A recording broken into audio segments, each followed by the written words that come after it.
అందరికీ రైసోర్లకు ఈరోజు నవీన్ అన్న వచ్చింది మన షెడ్డికాడికి కలుద్దామంటే వచ్చినాం కలిసినాం. ఆయన కష్టాలు ఆయన చెప్పి నా కష్టాలు నేను చెప్పుకున్నా. ఈ కష్టాలన్నీ మీతో చెప్దామని చెప్పేసి ఒక వీడియో తీసుకుంటారు. చెప్పాను. మరిన్ని వీడియోస్ కోసం మన ఛానల్ అయితే సబ్స్క్రైబ్ చేయండి, అలాగే గంట సింబల్ని కూడా ఆన్ చేయండి. ఏం చెప్తుంది చెప్తున్నాం. ఆల్రెడీ మనకి జరిగే నష్టాన్ని ఇప్పుడు ఆ వీడియో తీసేటోళ్ళు అయినా యూట్యూబ్ ఛానల్ అయినా ప్రతి షెడ్ దగ్గరికి పోయి అసలు ఇక్కడ జరిగే నష్టాన్ని మనకు వచ్చే లాభం గురించి చెప్తారు. లాభం గురించి చెప్తారు, నష్టం గురించి నష్టం గురించి చెప్తే మాత్రం ఒక్కరు ముందుకు రాడు. కనీసం ఇప్పటికైనా ఈ ఛానల్ వాళ్ళు ఎవరైతే ఉంటున్నారో రైతుకు జరుగుతున్న కష్టాన్ని మీరు తెలియజేయండి, అంతేగాని లాభాలు మాత్రం చెప్పకండి. ఎందుకు అలాగే యువతకి మీరు ఇచ్చే సందేశం ఏంటంటే, చాలా మంది మీరు ఎట్లా చెప్తారంటే, ఈ పిల్లలకి మీరు డైరీ రంగంలోకి వస్తే ఎంత లాభం వస్తుంది, లక్షలు చూపిస్తారు, లక్షలు త్వరలు అవుతున్నాయి. అట్లా చెప్పడం వల్ల ఏమవుతుంది, అరే నేను డైరీ ఫామ్ పెట్టుకుంటా, డైరీ ఫామ్ పెట్టుకుంటా నా లక్షలు వస్తాయి అనుకుంటారు. మనం తీసుకొచ్చుకునే అప్పు కానీ మనం లోన్ తీసుకొచ్చుకొని మనం షెడ్లు పెట్టుకుంటున్నాం. సుభాష్ అన్న షెడ్ చూస్తే చాలా బాగుంది. ఇంత పెద్ద షెడ్ని కనీసం 11 లక్షలతో నిర్మించుకుంటా. ఇప్పటికి కూడా ఆయన బాకీ కూడా తీరలేదు. చూసిరా, లక్షలు వస్తాయని మనం అనుకుంటాం, కానీ లక్షలు ఉండేది. దీంట్లో మనం ఎంత ఆశపడతామో అంత నష్టపోతాము. సో ఈ రంగంలోకి వచ్చే వాళ్ళు ఏదైనా సరే ఫస్ట్ చూసుకోండి, లాభం ఎంత ఉందో నష్టం కూడా అంతే ఉంటుంది. రెండు బేస్ చేసుకొనే ఈ రంగంలోకి రావాలి.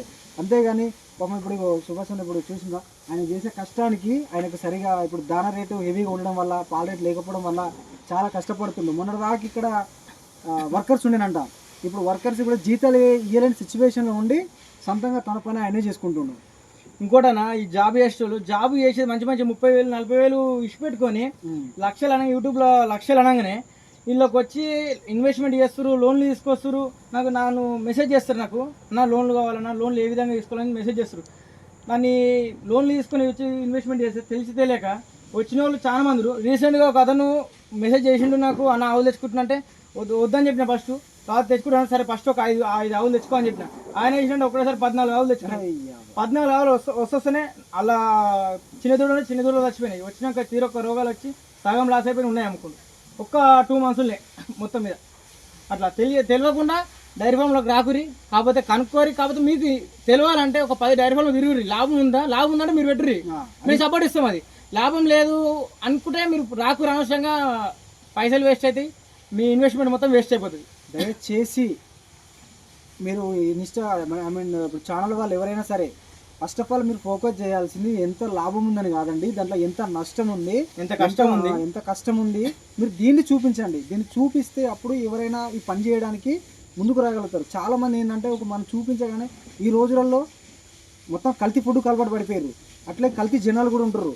ఏంటంటే ఈ సోషల్ మీడియాలో జరిగే దాన్నే మైండ్లో పెట్టుకుంటారు అంతే. అక్కడ ఏం జరుగుతుంది ఏం కథ చూస్తలేరు. మనం సోషల్ మీడియాలో మనం చెప్పేదాన్నే వాళ్ళు కంటెంట్ తీసుకుంటారు.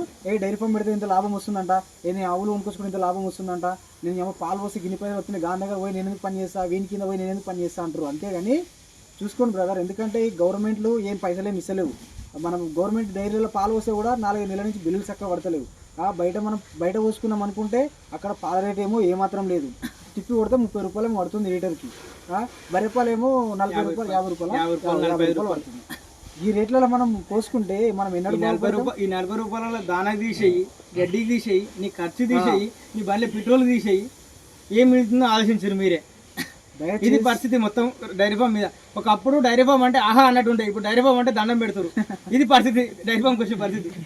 దయచేసి ఫస్ట్ ఆఫ్ ఆల్ డైరీ ఫామ్లో ఎంత నష్టం జరుగుతుందో, డైరీ ఫామ్కి ఎంత నష్టపోతుందో వీటిని తెలియజేయండి. అంతేగాని ఎవరైనా సరే యూట్యూబ్ ఛానల్ వాళ్ళు ఖచ్చితంగా మీరు మాలాంటి డైరీ ఫామ్ వాళ్ళకి ఎంత కష్టం జరుగుతుందో, మేము ఎంత నష్టపోతున్నామో, మేము బాకీలు తీసుకొచ్చుకొని మేము చిట్టీలు కట్టుకుంటా ఎంత మేము బాధలు పడుతున్నామో మా బాధల్ని తెలియజేయండి. లాభం ఎంత వస్తుంది, ఈ ఆవులు కొనుక్కొచ్చుకుంటున్నావు, ఈ ఆవులు కొనుక్కొచ్చుకున్నావు, దీన్ని మాత్రం అట్లా చూపించకండి. చూపించి చూసే వాళ్ళని మోసపోయేటట్టుగా చెప్పకండి. ఇది ఒకటి నా విన్నపం. కష్టం చెప్పాలి, నష్టం చెప్పాలి. ఆడుండే సిచ్యువేషన్ ఇట్లా అన్ని క్లారిటీ చెప్పినాక ఆ వచ్చే రైతుకు రావాలనుకుంటే వస్తాడు, లేకుంటే లేదు. కానీ మీరు చెప్పడం వల్ల ఏమవుతుందంటే ఈ ఎక్కువ ఎక్స్పెక్టేషన్స్ పెట్టుకొని ఈ 30,000 కవర్ చేస్తారని ఆయన ఆడికి పోతే నాకు కూర్చొని ₹1,00,000 సంపాదించుకుంటా అనే ఆలోచనతో వస్తారు. ఇప్పుడు ₹1,00,000 కాదు, లక్షలు పెట్టినా కానీ ఎంత కష్టం చేసినా ఎన్ని ఏజ్ చేసినా కానీ ఇలా మాత్రం బెనిఫిట్ అనేది లేదు. ఇప్పుడున్న 1 year 2 years నుంచి మాత్రం ఇది మేము చెప్పాలనుకునేది. లైక్ చేయండి, కామెంట్